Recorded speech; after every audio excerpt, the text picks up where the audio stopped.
তুই তোর বয়স কত? এখানে বাবা খোর, গাঞ্জা খোর, ফেন্সিডিল খোর, সব ধরনের নেশা খোর এখানে এই গার্ডে। আর ওই হয়ে থাকে বা আমার এখন ছোট ভাই এটার কোনো সান নাই। গাজীপুর জেলা কাপাসিয়া থানা মাদকের বিরুদ্ধে প্রথম দিনের অভিযানে আলামত সহ হাতে না হাতে ধরা পড়ল স্কুল কলেজ পড়ুয়া শিক্ষার্থী। আসসালামু আলাইকুম। মাদকের বিরুদ্ধে প্রথম দিনের অভিযানে হাতে না হাতে ধরা পড়ল স্কুল কলেজ পড়ুয়া কিছু শিক্ষার্থী। ভিডিওটা কেউ স্কিপ করবেন না, দেখতে থাকুন আর শেয়ার করে পাশে থাকবেন। গার্জিয়ানদের প্রতি দৃষ্টি আকর্ষণ করব, আপনার সন্তান কোথায় যাচ্ছে কি করছে তার দিকে একটু বাড়তি নজর রাখবেন।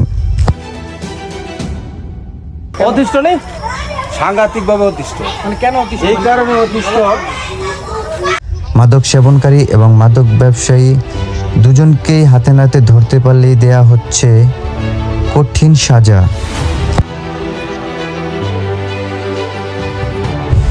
মাদক সেবনকারী এবং বিক্রেতা দুজনকে কিন্তু ধরতে পারলে দেওয়া হচ্ছে জায়গার মধ্যেই গণপিটানি এবং পিটানি শেষে প্রশাসনের হাতে তুলে দেওয়া হচ্ছে।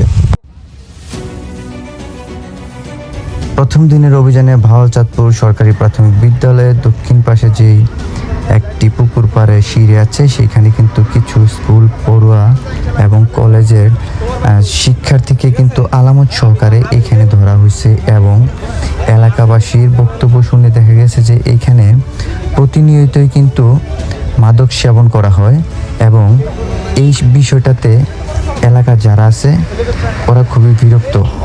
এখন এলাকার সবাই কিন্তু সচেতন থাকবেন এবং যে যার জায়গা থেকে রুখে দাঁড়াবেন মাদকের বিরুদ্ধে, কারণ নেশা একদিন কিন্তু নিয়ে যাবে বড় ধরনের অকারেন্সের মধ্যে।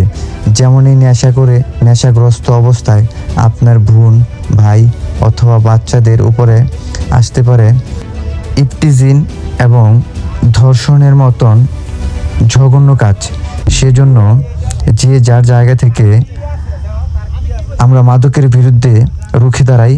কে কোন জায়গা থেকে মাদক বিক্রি করছে এবং কিনে আনছে সেই ইনফরমেশনগুলা আপনারা আমাদেরকে দেবেন, আমাদের মেসেঞ্জার অথবা আমাদের গ্রুপের মধ্যে দেবেন। পরবর্তী টাইমে আমরা সেই জায়গাতে গিয়ে কিন্তু রিয়াকশন নিব প্রশাসনের সহযোগিতা নিয়ে।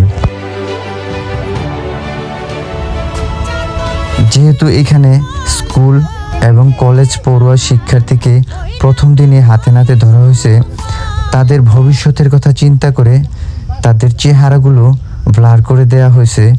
এই জন্যই মাদক সেবন থেকে ফিরে আসে, তাহলে তাদের একটি সুন্দর জীবন হবে আগামী দিনের ভবিষ্যতেরা। এখন যদি এই ভিডিওর মাধ্যমে তাদের চেহারাটা আমি তুলে ধরি তাহলে সারা জীবনের জন্য তাদের জন্য একটা কলঙ্ক হয়ে থাকবে। তো আমি আন্তরিকভাবে দুঃখিত যারা এখানে ছিল এবং তাদেরকে ওয়ার্নিং দেওয়া হয়েছে। তাদেরকে যখন জিজ্ঞেস করা হয়েছে কে মাদক বিক্রি করে, তারা কিন্তু অনেক মানুষেরই নাম বলেছে এখানে। তো যারা নাম বলছে তাদের পরিচয়টা আমরা হাইড রেখেই আমাদের কার্যক্রম চালিয়ে যাব ইনশাল্লাহ। এলাকাবাসী এবং গ্রামবাসী সকলের সার্বিক সহযোগিতা কামনা করছি। স্কুল পড়ুয়া এবং কলেজ পড়ুয়া শিক্ষার্থী যারা আছে তাদের কোনো ইনকাম নাই, তারা কিন্তু পরিবারের কাছ থেকে টাকা নিয়ে কিন্তু এই মাদক সেবন করে এবং যখন তারা টাকা পায় না তখন পরিবারের উপরে প্রেশার দেয় তাদের। যখনই পরিবার থেকে টাকা না দেওয়া হয় তখনই কিন্তু তারা অসামাজিক কাজে এবং অবৈধ কাজে লিপ্ত হয়ে যায়। আর অবৈধ কাজে যখন লিপ্ত হয় তার পাশাপাশি কিন্তু তারা অপরাধজনিত কাজেও লিপ্ত হয়ে যায়।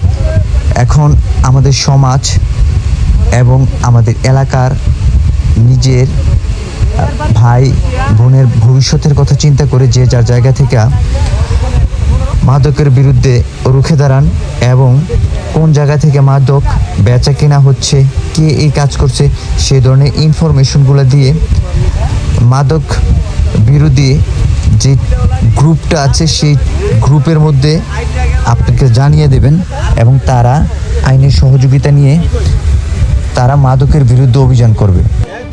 দলবল নির্বিশেষে আসুন সবাই এগিয়ে আসি, মাদককে না বলি, মাদক মুক্ত সুন্দর একটি সমাজ গড়ে তুলি। কেউ যদি মাদকের সাথে জড়িত থাকে তাহলে তাকে জায়গার মধ্যেই গণপিটানি দিয়ে তারপরে কিন্তু প্রশাসনের হাতে তুলে দেওয়া হচ্ছে। ধন্যবাদ সবাইকে, সবাই সহযোগিতা করবেন। চিন্তা কর কতটুক বড় আমি এমনি নইছি না মাপের হইছে। আচ্ছা তোমার তো এগুলো না আলামত পিকচার উঠবো। তুমি এগুলো খালি কমেন্টে দিবা সমস্যা কি হ্যাঁ রিসেন্ট খাইছে এটা